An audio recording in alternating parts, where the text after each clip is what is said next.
Alexandria Curtis. I work at Riverbend Nursing Center in West Sac, California.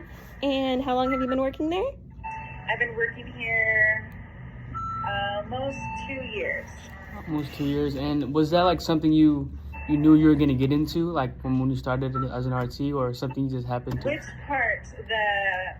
Is this subacute? So the subacute part, or the supervisor part, or respiratory in general? The supervising part. Funny story. I was working with 3 other students that I graduated with. Mm-hmm. We went to South Carolina together, and we were sitting around after work one night playing the card game, and one of my fellow classmates / coworkers now, it was called Get to Know Your Friends or something, and he's like, tell me about your job experience. Would you have chosen this if you could do everything all over again? He's like, I'm going to answer this one for you.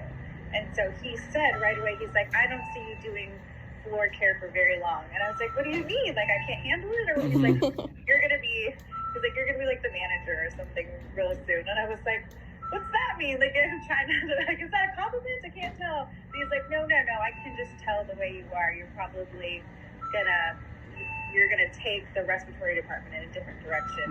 Nice. Fairly shortly, and then here we are, less than 2 years later. So.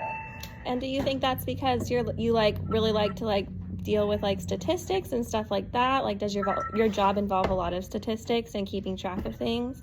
I do like things organized. I like to know everything about my patients. I like to know everything about their family. I like to know everything about how to give them the best care. So it's not that I love statistics, but I do like having an answer for everything. So one of my first experiences as an RT in clinical was reports, or doing the rounds with the doctor in the ICU, and he asked me a question, and I had an answer, and he was like, okay, thank you. And then, I was like, hi, I had the answer. And I was like, that's it, I'm hooked, I'm done. I must have the answer all the time. And so doing that, then when somebody asks, hey everybody, what are we doing? I know. Hey everybody, do we know how to work this machine? Allie knows. Yeah. And so it just kind of evolved into like, okay, well, since you know so much about all of these different areas, why don't you be the supervisor? Mm-hmm. So it's kind of just the love of doing my best and knowing as much as possible, and constantly learning and constantly correcting and constantly evolving, which kind of led me to this position. Is it something that you want to continue to do in the future, or do you have any other plans for your respiratory career going forward? I do like this part, because from where I'm sitting, I'm meeting after meeting, and the people that I work with, they're showing me the numbers, and there's been such a huge improvement in so many different areas. And so that part, again, I'm like, ooh, I have answers. We're doing better. I can see this growing. I can see us getting better here. I can see this patient care issue being resolved. So I like to be that part. But eventually, I did have big plans for working in the NICU. We had a level 4 NICU in South Carolina, and unfortunately, my time there was very short, so I did not get to the point where I was there for very long, and that's still something of a career aspiration for me. Mm-hmm. And as a supervisor or manager, you obviously have a lot of tasks and things to delegate and do. So if you can break it down to maybe 2 or 3 skills you would say are the most important, what would you say? For me, or for the people?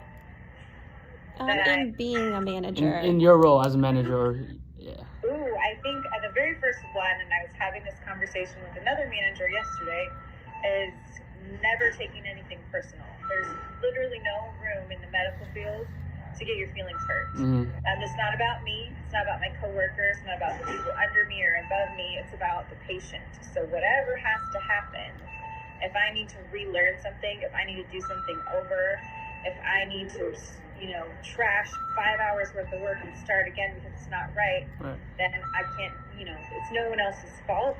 It's not really even my fault maybe, but it just has to be done, and there's no time for me to feel bad for myself or be mad because somebody made me do it over again, or someone told me I was wrong. It's just, there's a right way and a wrong way, and that's it, life or death. There's no in between, so you can't make mistakes. So you have to be able to take, it's not even criticism, it's just someone at some point during the day is going to tell you, nope, you have to do that again. That's not it. And you just have to be able to go, okay, I'll do it again, and not get your feelings hurt. Okay, so kind of like understanding the bigger picture, which is the patient and patient care. Sounds like. And I don't even think it's like having thick skin. I think it's just perspective. Like, again, if you can realize it's not about you, there's people that are literally physically suffering right this minute. And we all need to figure out how to make that go away. So it takes a lot of work. Gotcha. Could you just walk us through like a normal day, just a typical day without any crazy problems that happen of just like what your task might be? Yeah. So the very first thing I do, my eyes pop awake at 5:30 in the morning, which is good because it used to be 4 o'clock. Now that I'm in the supervisor mindset, I am allowed to sleep a little bit longer. The very first thing I do is to check my phone to make sure I didn't miss any emergencies while I'm sleeping. And I check what the director of the facility has said to me, what my employees have said to me, and then in case I have anything from patients, I do get text messages and phone calls from patient family members, previous and current. So I check that, and then I kind of make myself a little mental to-do list before I've even gotten out of bed, and then most likely we'll have 2 or 3 emails to answer before 6 a.m. And then as I'm driving to work, I'm usually on the phone trying to fix any of those things that was an issue. So I'll make a phone call, send an email, try to eat breakfast. I don't usually eat breakfast. And then when I get here, the first thing I do is I throw my stuff down on the counter and I run down the hallway to check on all the patients. I have to know what's happening on the floor. So I'll get a quick who's in, who's out. Is the paperwork that I just read, is it accurate? So I kind of have to double check everything I read.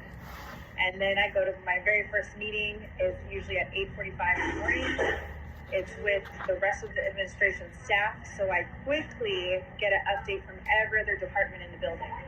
And then there's another meeting immediately following that. Usually goes till 10:30, 11. And that's where we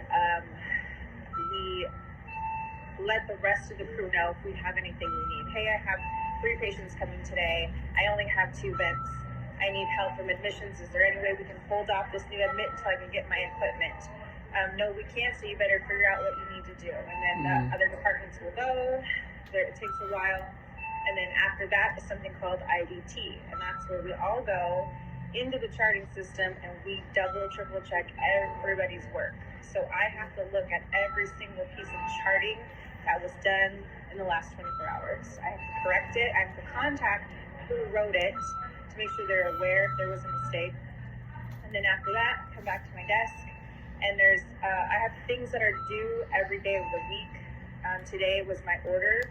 All the equipment, it has to be in by noon so that the company can ship it and it will be here by tomorrow. So that's what I do every Wednesday around 10:30, 11 is I run and slam my order in. In between, if I have time from those meetings, I'll run through our stock room and see what we're low on, but most of the time I keep track in my head.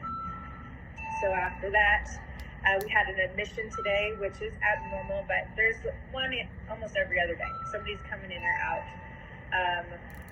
The bed wasn't done, so I had to run and find the mattress. It comes in a bag. I have to blow it up and turn it on. I helped somebody do that. We checked in our patient. I gave the doctor his reports. Even though he does it with the RTs, I speak with the doctors every single day to make a new plan for all of our patients.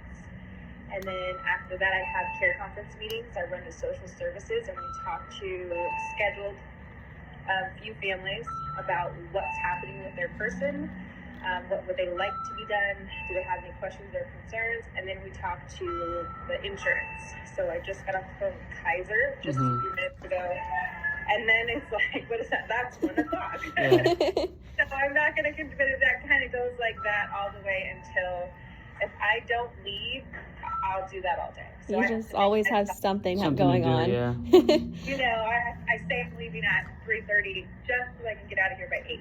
I have watched you say you're leaving and you don't leave till like 3 hours after. I just tried to tell my husband yesterday, so it takes 3 hours to actually leave, so I'll start saying it at 3. So since you're so busy, we won't take up too much more of your time. If we could just have you tell us maybe a funny story or a weird interaction that you've had to like overcome as a manager, if there's one that you can think of. weird. Even just a funny story. Or something that just that stuck we out can to just you. end this video. Yeah. Something happened to me yesterday. I don't know how appropriate it is to tell.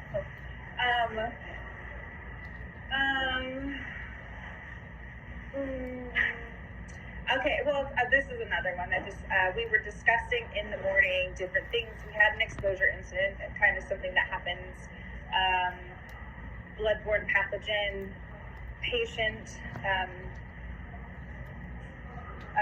there was splashes and things, and one of our RTs was contaminated. Oh no. So now I have to go through all of that, and we were discussing it amongst the group, like what's the protocol? Does he finish the shift? Does he need to go immediately? Things of that nature. And then everybody kind of agreed that, oh no, he's okay. He should be able to finish his shift. And I was like, okay, I just didn't want to be a bully or, do I want to make the right choice? And so the IP nurse thought it was appropriate to tell us. He's like, oh, don't worry, a CNA got crab feces, and he said all over their face, and they were fine. They finished the shift. And so this is like a large group of people of all ages, ranges, and sizes in this meeting, like elderly women, younger men, like there's a wide group. So everybody's trying to be professional, but after that we couldn't focus, and we had to all right, we're going to start over. We'll see everybody again.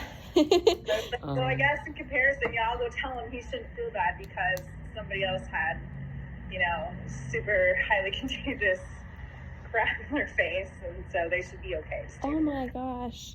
All right. I think that's all that we need from you. Thank you so much for your time. I'm sorry for interrupting your busy day. Taking up your... No, it's fine. It's fine. It was a light day today. Awesome. Okay. Thank you.